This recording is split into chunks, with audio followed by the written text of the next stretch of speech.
ओम शांति। संकल्प शक्ति का संयम विशेष पुरुषार्थ के लिए आज का पॉइंट है। बाबा कहते, बच्चे तुम बाबा और ड्रामा पर अटल रहो तो हर बात स्पष्ट होती जाएगी। कभी कभी हम ब्राह्मण जीवन में कर्म इंद्रियों से अंदर में बहुत कुछ ले लेते हैं। अपनी कर्म इंद्रियों पर भी संयम हो कि मुझे कहाँ कितनी कौन सी बात सुननी है, कौन सी बात नहीं सुननी है, मुझे क्या देखना है, क्या नहीं देखना है। तो ज़रूरी है वही सुनना, देखना व बोलना है। तो कर्म इंद्रियों पर अब हम अपना अटेंशन रखें कि कर्म इंद्रियों द्वारा बाबा कहते बहुत कुछ हम अंदर ले जाते हैं ऐसा जो हमें नहीं चाहिए, जो हमारे कार्य का नहीं है। कर्म इंद्रियों द्वारा बहुत कुछ ऐसा आंखों द्वारा हम देखते हैं जो नहीं देखना है, अमर्यादित है या देखने की आवश्यकता नहीं है। जैसे देह देखने की आवश्यकता नहीं, हमें आत्मा को देखना है, मणि को देखना है, सर्प को नहीं देखना है। लेकिन हमारा अटेंशन अधिकतर देह पर होता है, मणि तो याद भी नहीं होती है बहुत बारी। तो ऐसे ही कानों द्वारा भी बहुत कुछ ऐसा सुनते हैं जो सुनने की आवश्यकता नहीं है, व्यर्थ सुनते हैं, निंदा चुगली सुनते हैं। मुख द्वारा बहुत कुछ ऐसे शब्द उच्चारण कर देते हैं जिन शब्दों की हम इकोनॉमी कर सकते थे।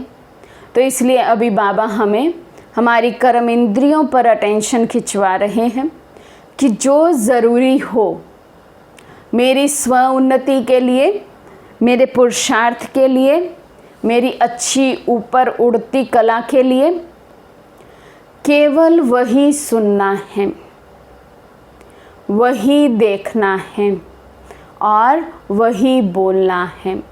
तो अभी तक हम देखें तो स्थूल कर्म इंद्रियां भी कंट्रोल में नहीं हैं, तो फिर सूक्ष्म कैसे कंट्रोल में होंगे।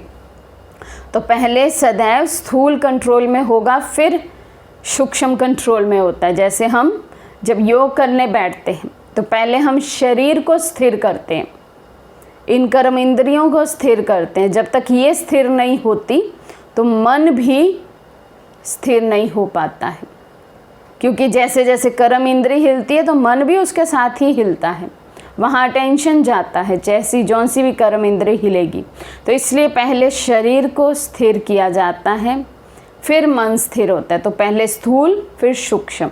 तो स्थूल में सबसे व्यर्थ के जो गेट हैं सबसे बड़े हमारी कर्म इंद्रियों के, वो है कान, आँख और मुख। ये तीन मेन कर्म इंद्रियां हैं जिनके द्वारा व्यर्थ हमारे अंदर जाता है। नैनों द्वारा व्यर्थ देखना, इस नश्वर दुनिया को देखना, देखकर उसके आकर्षण में आना। कानों द्वारा व्यर्थ सुनना और मुख द्वारा व्यर्थ बोलना। तो सबसे पहले इन तीन द्वारों को हम बंद करें तो हम अपनी उन्नति की राह पर चल सकते हैं। अच्छा, अभी सुनते हैं मम्मा के जीवन की मुख्य धारणा। सदा शीतल स्वभाव और मीठे बोल उच्चारण करने वाली माँ का सदा यही लक्ष्य रहा कि सबके दुख दूर करूं। किसी भी हालत में, किसी भी बात में मम्मा को कभी क्रोध तो क्या, परंतु आवेश भी नहीं आया।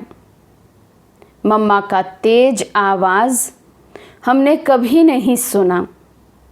मम्मा शांति की अवतार, प्रेम की मूरत थी। ऐसे हम सबको मम्मा समान बनना है।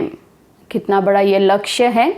क्रोध तो क्या, आवेश भी नहीं आए, ऊंची आवाज़ भी नहीं निकले, तेज आवाज़ भी नहीं निकले, और हर आत्मा के प्रति रहम का भाव हो।